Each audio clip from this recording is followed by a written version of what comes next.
Opal.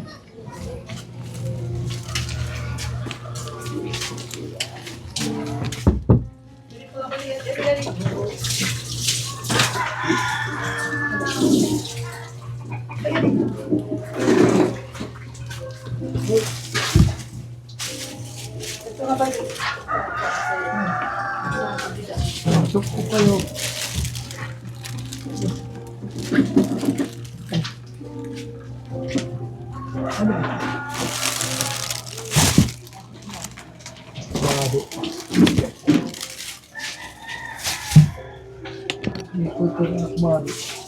Sige, magdamit po muna, tatay.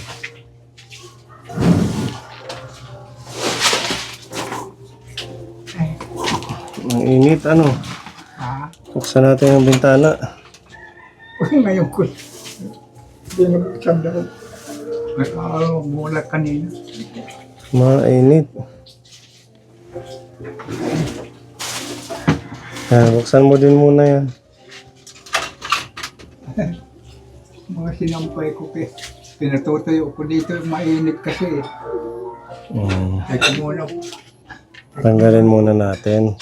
Tanggalin. Hindi tayo matakpan pag nagbe-video. Okay na.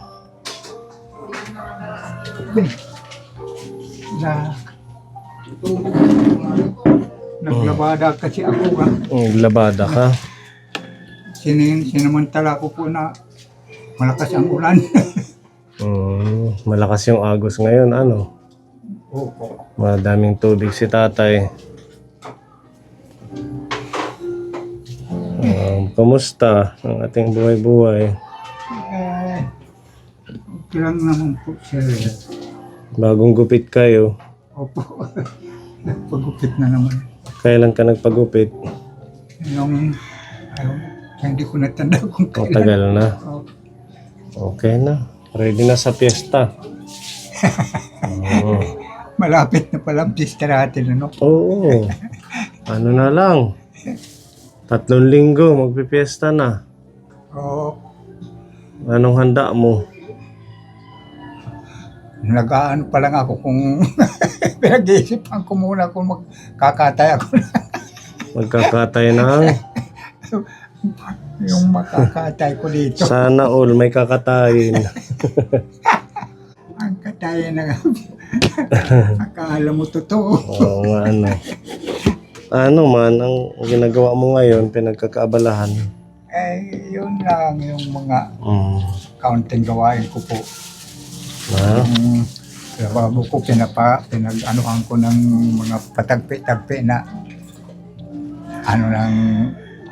pinaranan ko ng kahit ano na lang mga ko dahil nabulok yung sahig. Pinagpapalitan ko ng ang iba rinolyo, ang iba At least meron kang pinagkakaabalahan, ano. Opo, Hindi kung ano yung- lang maisipan ko po. Gagawin na mayroon lang ako mapaglibangan. Oo. Kaya kahit ano na lang Maisip. po. Okay naman ang kalusugan ninyo. Okay lang naman po, sir. Awa ng Diyos, malusog naman si tatay. Walang masakit sa katawan, ganun. Wala naman po, sir. Minsan, umaano yung ng panibago yung ko, yung tiyan. Minsan, umaano ng pagsasakit ba. Pero hindi naman nagpapatuloy po. Siguro, na lang ang pag-ano ng Panginoon sa akin. Maawa na lang sa akin. Wala naman ako ulit.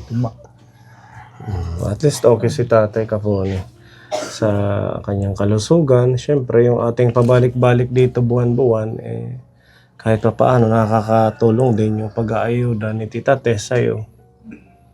Ano? Opo, sir.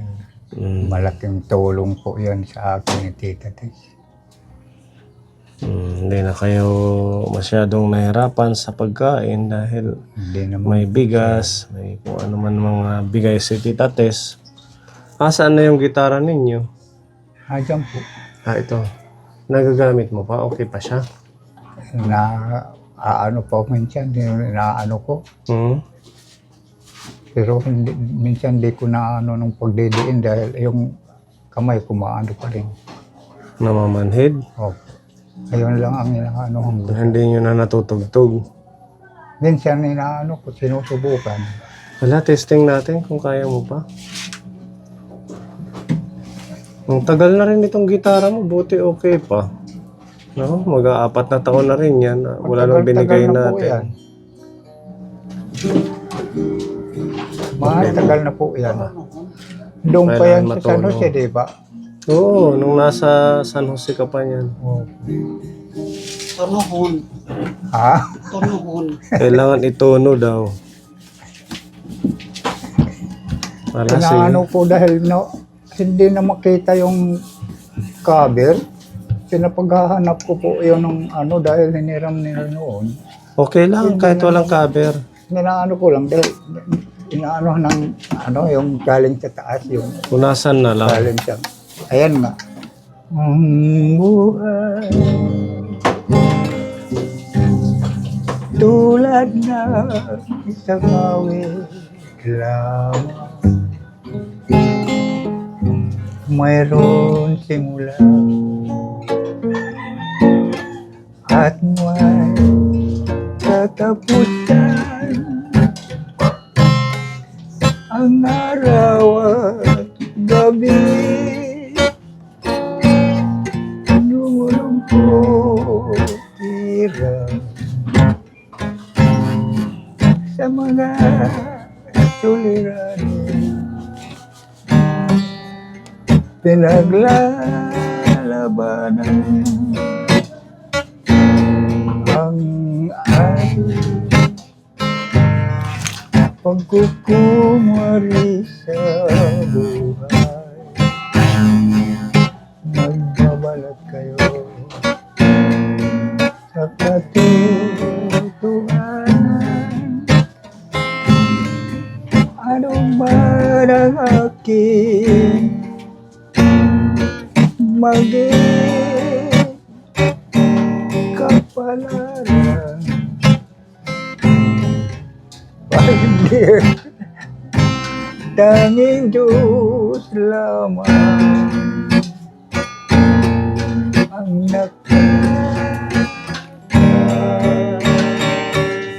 alam. Hindi pa masyado ano yung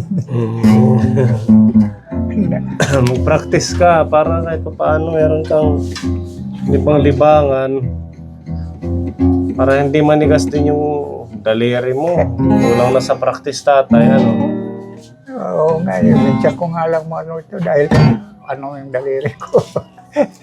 Mag-ano yan, lalambot yung mga daliri mo ano dyan sa gitara.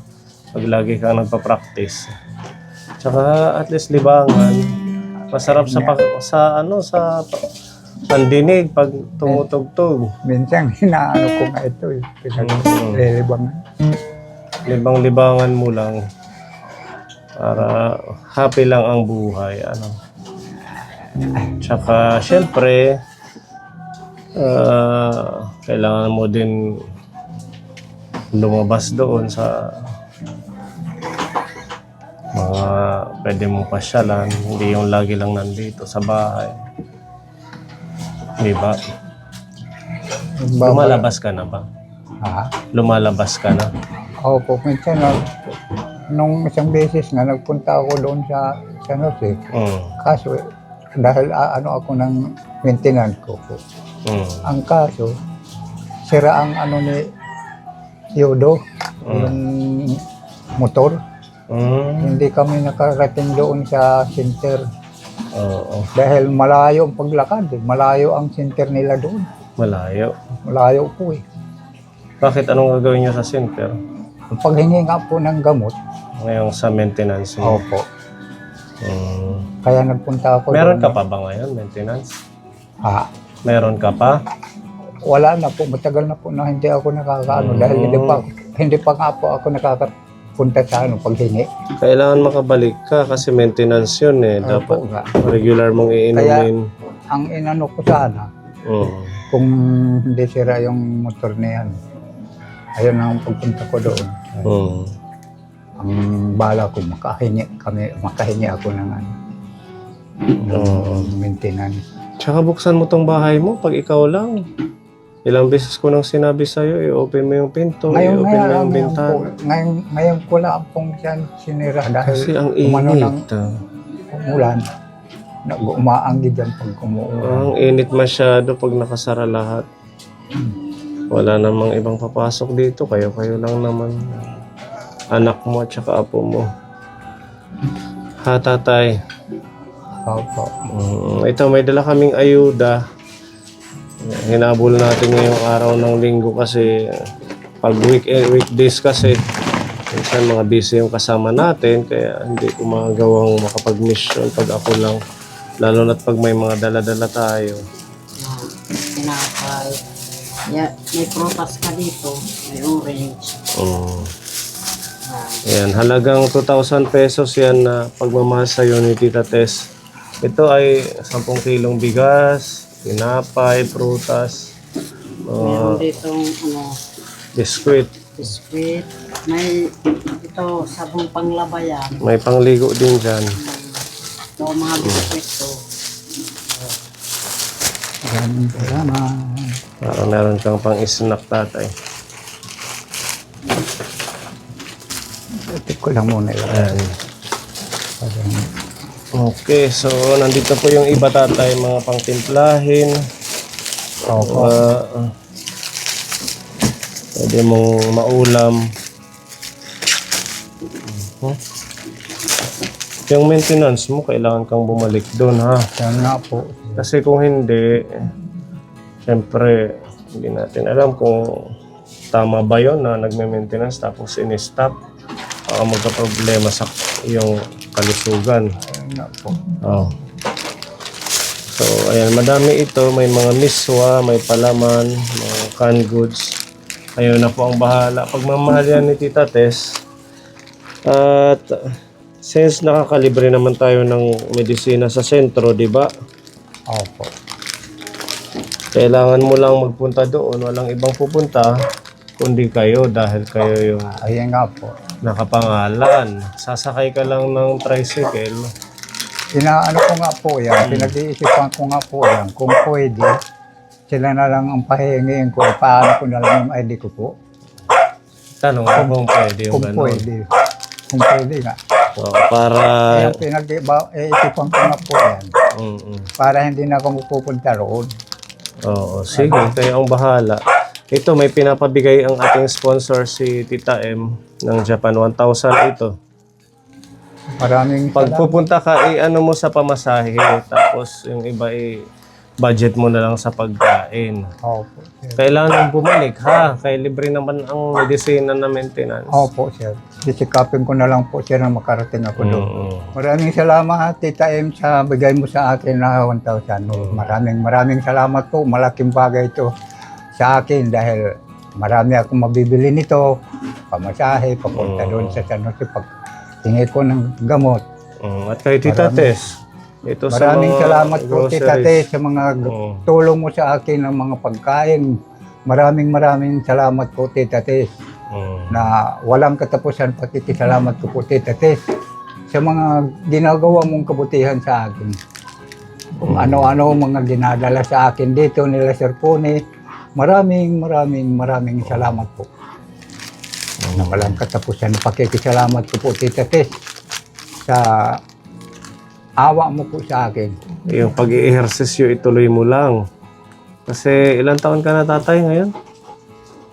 Mag 78 ak sa nung August 78 na ako noong August 10. Nag-birthday ka noong August 10. Opo. Happy diba na- birthday to you. Nabanggit ko po yan noon sa Happy birthday to you. Happy birthday, happy birthday. Happy birthday to you. Maraming salamat po sa pinarinig ng kanta na happy birthday. Magkakasunod pala kayo nila Mami Jubel, ni Kuya Akil. Birthday niya din nung 14. Anong August? Oo, nitong August 14. Magkakaparehas. Birth month sila ng Kuya Akil, ni Iman, ano pa ba? Inano ko Tatay na lang po Sulpicio, yun, si yung- Kuya Luis. Basta ano lang, mag-walking, huwag ikulong ang sarili dito sa kwarto, kumilos-kilos din, Inaano ko sir na exercise. makaarating pa ako sa sinasabi na pagdating ng 80, 82, 85, 1995,